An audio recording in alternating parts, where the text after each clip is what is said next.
بسم الله الرحمن الرحيم. ازيكم يا حلوين؟ عاملين ايه؟ يا رب تكونوا بخير. اهلا وسهلا بكم معايا في فيديو جديد.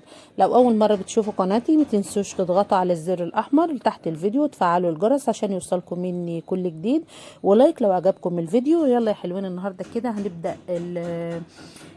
الوصفه بتاعتنا. النهارده هنعمل شويه مخللات كده. يلا نبدا بسم الله وعلى بركه الله. معايا شويه في اللفت اللي هو اللفت التمليح ده، ومعايا شويه جزر، شويه خيار، كام حبايه خيار كده كانوا عندي بقى محدش عايز ياكلهم وكده فقلت املحهم. ومعايا بنجرايه واحده، ومعايا فصين توم، وجهزت الحاجات كده ونضفتها وغسلتها. ويلا نبدأ مع بعض كده. الأول أنا هملح اللفت ده، فأنا هقعده يا حلوين فترة كده على ما ناكل منه. فأنا قسمت اللفتة الواحدة بالنص بس كده، زي ما انتوا شايفين كده، عشان تطول معانا في التمليح. اما لو انت مستعجله عليه بتقطع عليه طرنشات زي البطاطس الصوابع كده، وبتملحيه بيبقى قريب جدا ويتاكل بسرعه. اما لو هيغيب شويه اعملوا زي كده حلوين، قطعيه بالنص او سيبها سليمه هتقعد معاكي بالشهور. هنعمل ايه بقى يا حلوين؟ هنرش عليه حوالي 3 معالق ملح، حوالي 2 كيلو لفت. انا رشيت عليهم حوالي 3 معالق بس. وبعد كده لو احتاج ملح وانت هتدوقيه تتابعيه بقى وتزودوا ملح عادي مفيش مشاكل. بعد كده بنعمل اي حلوين بنقلبه كده. بس تعالوا نوسع على نفسنا شويه. جبت طبق كبير، نقلب الملح كده في اللفت كويس ونسيبه حوالي بتاع نص ساعه كده او حاجه. ولو انت مش مستعجله ممكن تسيبيه 3 4 ساعات لغايه ما يصفي الميه بتاعته، بيبقى بتفرق معاه في التمليح. لكن انا النهارده يا دوب هسيبه كده على ما اجهز الحاجات دي، وبعد كده خلاص املحه على طول. معايا بقى شويه جزر هنقطعهم اي تقطيع اللي يعجبكم. فانا اقطعه صوابع كده زي البطاطس، زي ما انتوا شايفين كده يا حلوين. برضو دول كانوا شوية جزر فاضلين عندي. زي ما اتفقنا كده ان احنا مش بنرمي حاجة، واي حاجة فاضلة معانا في التلاجة لو ما اتاكلتش كده تتاكل مخللة اي حاجة، بس احنا ما بنرميش حاجة. بعد كده زي ما انتوا شايفين كده قطعتها كده صوابع زي البطاطس كده زي ما قلنا. قطعت بكمية كلها اللي معايا حبات صغيرين النهارده، بس انا قلت اعملهم فيديو خفيف ولطيف كده معانا عشان اوريكم طريقه تمليحي في المخللات. بعد كده عندي بنجاره واحده هنقشرها كده حلوين ونقسمها 4 ونسيبها مع اللفت عشان تديلنا درجه الاحمر بتاعها. دي بتبقى بجد يعني مع اللفت بتدي درجه جميله جدا، بتخلي طعمه جميل جدا وبتفرق معانا. هتتقسم 4 كده يا حلوين وهنسيبها بقى مع اللفت لغايه ما نيجي نملح.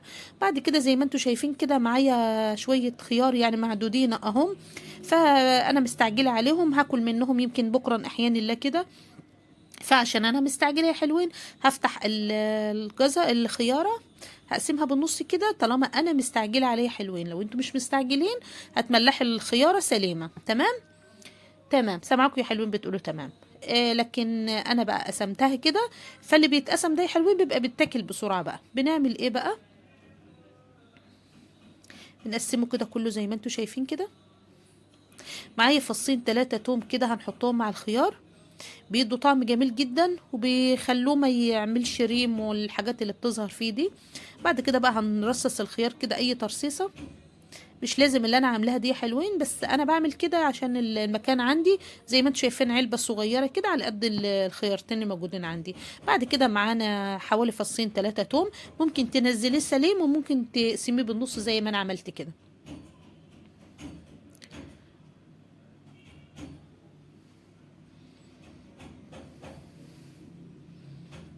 تمام كده، هم سبحان الله على قد العلبة كده. بعد كده بقى هنجيب اي حاجة كده نعمل فيها المية. انا معايا دورق اهو، هحط مية عادية خالص دي للجزر والخيار. هنزل فيها بقى بالملح زي ما قلت لكم يا حلوين، حسب الكمية اللي عندك بتظبطي عفوا الملح عندك.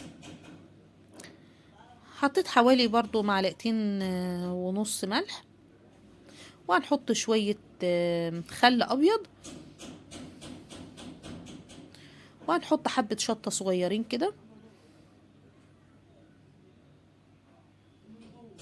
بعد كده هنقلبهم بقى وهننزل بيهم على الخيار. لو انتوا يا حلوين هتملحوا الخيار بس انتوا مش محتاجينه تاكلوه بسرعه، هتسيب الخيار سليمه زي ما اتفقنا، وهتزودوا على الوصفه بتاعتنا ده هي معلقه سكر عشان يطول معاكم ويفضل مقرمش لغايه الاخر.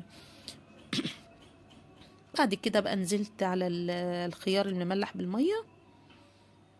يبقى احنا كده عملنا مع بعض الخيار المملح، طريقه سهله وبسيطه كده، يا رب تعجبكم.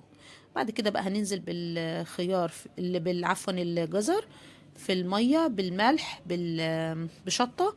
بعد كده هنجيب قرن فلفل كده حامي وهنحطه كده عشان ايه ينكه لنا الطعم كده ويدي ريحه حلوه، وممكن تستغنوا عنه بس هو مع الجزر والحاجات دي بيدي طعم مشطشط كده جميل هيعجبكم. وادي الجزر، ما عادش معانا غير اللفت. بعد كده يا حلوين بقى هنجيب علبه كده، هو كده بدأ ينزل الميه بتاعته زي ما قلت لكم كده، انتوا ممكن تسيبيه الفتره اللي انت عايزاها، كل ما قعد هيكون احسن، بس انا حقيقه مستعجله فهملحه بقى على طول كده بسرعه. هنعمل ايه بقى يا حلوين؟ هنجيب اللفت نكبه في العلبه دي كده، وهنزود ليه شويه ميه سخنين. لو النوع البلاستيك كويس عشان صحتنا، يعني العلبه اللي انا بملح فيها دي اللي هي شركه ايكيا، فهي بتتفاعل مع الحرارة عادي يعني مفيش مشاكل. لكن يا حلوين لو علبة بلاستيك عادية يفضل ان انت تعملي المية السخنة في اي علبة ازاز او حاجة بره، وبعد كده لما بتهدى شوية بتنزلها في العلبة البلاستيك. نزلنا بحبة مية سخنين وزودتهم مية سقعانة، احنا عايزين يدوب المية بتملح فيها اللفت يدوب تكون دفيانة كده عشان تساعد ان اللفت كده يبدأ يتملح بسرعة وما يعملش ريم او عفونة فوق كده على الوش. يبقى احنا كده مع بعض ملحنا اللفت النهاردة اهو، وادي الجزر وحطينا مع القرن الشطة، وادي الخيار المملح. دي وصفة سهلة وبسيطة كده، شوية مخللات عندنا ما شاء الله ما شاء الله، حاجة زي كده في البيت بتقعد وبتغنينا والله، نجيب من بره احسن نظافة وتوفير في البيت. يا رب يا رب كده تكون الوصفة عجبتكم يا حلوين، واشوفكم في فيديو جديد ان شاء الله. مع السلامة.